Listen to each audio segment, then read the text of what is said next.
प्रधानमंत्री के किए गए वायदों की बाट जो रहे हैं। भाजपा शासित राज्यों के बुलडोजर न सिर्फ लोगों के घरों को उजाड़ रहे हैं बल्कि कुचल रहे हैं लोकतंत्र को, संविधान को, अदालतों के मेयार को। जिंदगी का हाल खस्ता है हमारे देश में, दूध महंगा खून सस्ता है हमारे देश। अरे ये फिल्में टैक्स फ्री करने वाले लोग कफन तक पर जीएसटी लगा रहे हैं और ये गरीबों की बात करते हैं। बालासोर हादसे में घायल हुए लोगों की चिता की राख अभी तक ठंडी नहीं हुई है। फिल्में टैक्स फ्री करते हैं लेकिन स्टूडेंट्स के प्रतियोगी परीक्षाओं के फॉर्म की फीस नहीं माफ कर सकते। कि ये इस सरकार का अंतिम बजट है। मैम, प्रधानमंत्री जी की सैकड़ों बार थपथपाई गई मेज के बीच अंतरिम बजट पेश किया गया और बड़े बड़े दावे किए गए। देश ये कैसा बनाया आपने, लूट कर पैसा बनाया आपने। देखिए जलते दिए भी बुझ गए, अजब दीपक राग गाया आपने। पूरा सदन अमृत काल के बजट की चर्चा कर रहा है, मैं तो गरीबों की रोटी और दाल के बजट की चर्चा करूंगा। तुम्हारी फाइलों में गांव का मौसम गुलाबी है, मगर ये आंकड़े झूठे हैं, ये दावा किताबी है। मैं इस बजट को अमीरों के लिए पेश किया गया बजट कहूंगा। इसमें गरीबों के लिए कुछ है ही नहीं। नौकरी मांगने वाले नौजवानों पर लाठियां बरसाने वालों, आपने इस बजट में युवाओं को क्या दिया? आपने पुरानी पेंशन बहाली की मांग करने वालों को क्या दिया? सालों से अपने लिए छत तलाश रहे लोगों को आपने इस बजट में क्या दिया? और फिर आपको पूरी उम्मीद है कि पूरा देश आपके इस पेश किए गए बजट पे लहालोट हो जाए, तालियां पीटे, मंगल गान गाए। कि इस बजट में फुटपाथ पर रहने वाले, छप्परों में रहने वाले, झुग्गियों में रहने वालों के लिए क्या है, उनके लिए क्या है? जो प्रधानमंत्री के किए गए वायदों की बाट जो रहे हैं। हर साल फरवरी की खूबसूरत सुबह और सजी हुई संसद से बरसते हुए झूठे वायदों की जवाबदेही कौन तय करेगा? कौन बताएगा कि 2022 में प्रधानमंत्री जी जो सबको पक्का मकान देने वाला वायदा किए थे उसका क्या हुआ? लोगों के सरों पर छत देने वाले प्रधानमंत्री जी के जुमलों से अलग उन्हें यह क्यों नहीं दिखता कि राज्यों में बैठे हुए उनके नुमाइंदे लोगों के सरों की छतें उजाड़ रहे हैं? उत्तर प्रदेश हो, असम हो, जम्मू कश्मीर हो, मध्य प्रदेश हो, भाजपा शासित राज्यों के बुलडोजर न सिर्फ लोगों के घरों को उजाड़ रहे हैं बल्कि कुचल रहे हैं लोकतंत्र को, संविधान को, अदालतों के मेयार को। मैम, मैं आंकड़ों की बाजीगरी से अलग हट करके इस बजट पर एक बात कहना चाहता हूं। आंकड़े तो ऐसे हैं इस बजट के, ये कह रहे हैं 4 करोड़, वित्त मंत्री जी 3 करोड़ कहती हैं, प्रधानमंत्री जी 4 करोड़ कहते हैं। पहले तो आप इस झूठ में ही आपस में ही सलट लीजिए कि 4 करोड़ सही है या 3 करोड़ सही है। मैं आंकड़े तो ऐसे हैं इस बजट के मैम कि जो सुने वो बस पथराई आंखें लेकर किंग कर्तव्य विमूढ़ हो जाए। लेकिन झील में पानी बरसता है हमारे देश में, झील में पानी बरसता है हमारे देश में, खेत पानी को तरसता है हमारे देश में, जिंदगी का हाल खस्ता है हमारे देश में, दूध महंगा खून सस्ता है हमारे देश में। मैम, रोजगार, महंगाई, किसान, मनरेगा, पेट्रोल डीजल के दाम, गैस सिलेंडर के दाम, फसलों की एमएसपी की गारंटी, इन सब जन सरोकार की बातों से इस बजट का कोई लेना देना नहीं। हमारे ट्रेजरी बेंच के साथी हंगामा कर रहे हैं। मैं तो कहना चाहता हूं मैम, वो एक बार इनके एक नेता एक गांव में गए और उन्होंने गांव में कहा कि गांव वालों आओ, मैं तुम्हारी समस्याएं समाप्त करना चाहता हूं। गांव वाले इकट्ठा हो गए। नेताजी ने गांव वालों से कहा बताओ तुम्हारी 2 समस्याएं बताओ, मैं दोनों समस्याओं का यहीं पे समाधान करूंगा। तो गांव वालों ने कहा साहब हमारी पहली समस्या है कि हमारे यहाँ कोई हॉस्पिटल नहीं है। तो नेताजी ने मोबाइल निकाला, कहीं फोन मिलाया और मिला के फोन पे पता नहीं क्या कुछ कहा कि यहाँ गांव में हॉस्पिटल नहीं है, हॉस्पिटल तुरंत यहाँ हॉस्पिटल चाहिए। अगली समस्या के बारे में उन्होंने नेताजी ने गांव वालों से कहा कि मैंने आपकी पहली समस्या समाप्त कर दी, दूसरी समस्या बताओ। तो गांव वालों ने कहा साहब इस गांव में कोई भी मोबाइल का नेटवर्क ही नहीं है। ये है इनके काम करने का तरीका, ये है झूठ बोलने का तरीका। इन्होंने वायदे किए बड़े बड़े, जो 10 साल के इनके वायदे हैं मैं उनके बारे में बात करूंगा। वायदों से ज्यादा इनके नारों पे बात करूंगा। पहला नारा था बहुत हुई महंगाई की मार, अब की बार मोदी सरकार।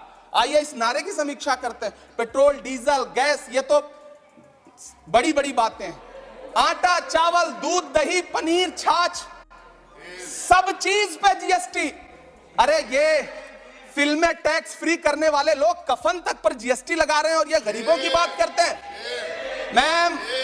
मैम, ये सरकार झूठ की सरकार है। ये सरकार के जितने दावे हैं सब खोखले हैं। आज प्रधानमंत्री जी कह रहे थे सबका साथ सबका विकास। ये कैसा सबका साथ सबका विकास है कि मौलाना आजाद नेशनल फेलोशिप आपने बंद कर दी, आपने माइनॉरिटी डिपार्टमेंट का बजट घटा दिया। आप कह रहे हैं सबका साथ सबका विकास। आप बात करते हैं बेटी बचाओ बेटी पढ़ाओ, हमारी आंखें हाथरस से लेकर कठुआ से लेकर के और देश की जंतर मंतर की सड़क वो देख रहे हैं, जब हमारी ओलंपिक पदक लाने वाली बेटियों को प्रधानमंत्री की चौखट पे अपना मेडल रख देना पड़ रहा है। इससे शर्मनाक क्या हो सकता है। मैम, कृषि विकास दर जो 2014 में 4.6% थी, इस वर्ष गिरकर 1.8 कैसे हो गई? क्यों हर दिन 31 किसान आत्महत्या करने को मजबूर हैं? ये सरकार उन पर क्यों बात नहीं करती? कीमत तो बहुत बढ़ गई शहरों में धान की, लेकिन विदा ना हो सकी बेटी किसान की। मौका मिला तो लोगों ने कुर्सी के वास्ते तस्वीर ही बिगाड़ दी हिंदुस्तान की, और आज बड़ी बड़ी बातें कर रहे हैं। मैं यहां पर आपसे खड़ा होकर के मैं अंत में इतना कहना चाह रहा हूं कि वित्त मंत्री जी ने बजट में ट्रेनों के डिब्बे को वंदे भारत कोच में बदलने का एक प्रस्ताव रखा अपने भाषण में। ठीक है, ये सुनने में कानों को बहुत अच्छा लगता है, लेकिन मैम, ये सरकार ट्रेनों की सुरक्षा के बुनियादी मुद्दों पर एक शब्द नहीं बोलना चाहती। बालासोर हादसे में घायल हुए लोगों की चिता की राख अभी तक ठंडी नहीं हुई है। वंदे भारत के वीडियो पोस्ट करने वाली ये सरकार कभी भारत की जनरल डिब्बों की, रेलवे के स्लीपर क्लास डिब्बों की वीडियो अगर पोस्ट करे ट्विटर पे तब समझ में आए। बिहार से, इलाहाबाद से, लखनऊ से दिल्ली आने वाली, मुंबई जाने वाली ट्रेनें देख लीजिए, उनकी हालत देख लीजिए, तो आपको लगेगा कि ये वही ट्रेनें हैं। आज स्थिति ये है कि रेलवे स्टेशन तो छोड़िए, रनवे पर खाना खिला रही हैं आपकी प्राइवेट एयरलाइंस। अभी आपने जुर्माना लगाया है, नोटिस दिया है एक एयरलाइंस को। यह स्थिति आपने करके रख दी है ट्रेनों की, एयरलाइंस की। ऐसे में मैम, कागजों पर तो आप कितना भी वंदे भारत और बुलेट ट्रेन सर पर दौड़ा लीजिए, लेकिन असल में भारत की ट्रेनों की डिब्बों की सवारियों की हालत देखने लायक है। अगर सरकार खुली आंखों से उसे देखना चाहे तो देखे और उनकी स्थिति सुधारे। आज अपने प्रधानमंत्री जी ने अपने भाषण में यहां खड़े होकर कई बार न्यू मिडिल क्लास की बड़ी चर्चा की, न्यू मिडिल क्लास जनरेट करेंगे। लेकिन मैं तो यहां खड़ा होकर के सरकार से कहना चाहता हूं कि न्यू मिडिल क्लास का जुमला अपने पास रखिए। यह बताइए कि जो पुराना मिडिल क्लास है उसके साथ आप कैसा व्यवहार कर रहे हैं। आज उसकी स्थिति क्या है?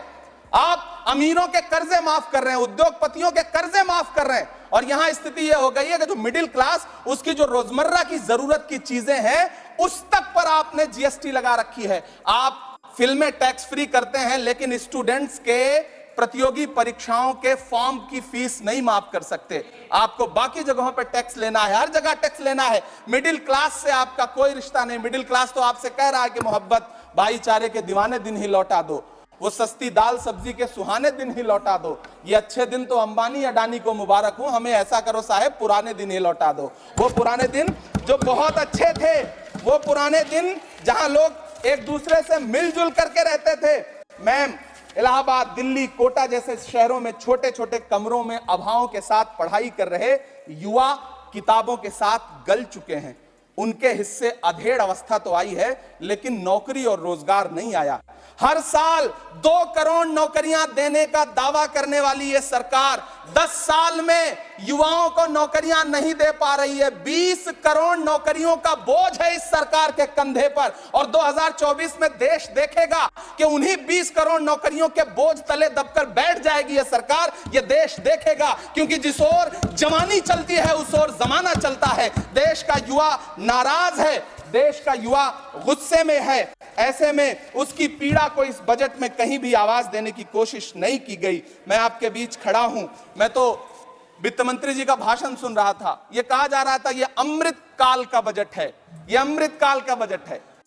ये कौन सा बजट है ये बाद में तय होगा, लेकिन मैं इतना जानता हूं कि ये इस सरकार का अंतिम बजट है, आखिरी बजट है। इसके बाद न्याय का बजट पेश होगा, जिसकी चर्चा राहुल गांधी जी पूरे देश में कर रहे हैं। न्याय का बजट, 5 न्याय, महिलाओं के लिए, युवाओं के लिए, सामाजिक न्याय की बात जिसकी चर्चा पूरे देश में राहुल गांधी जी कर रहे हैं, वो न्याय का बजट पेश होगा अगली बार। ये इस सरकार का अंतिम बजट है,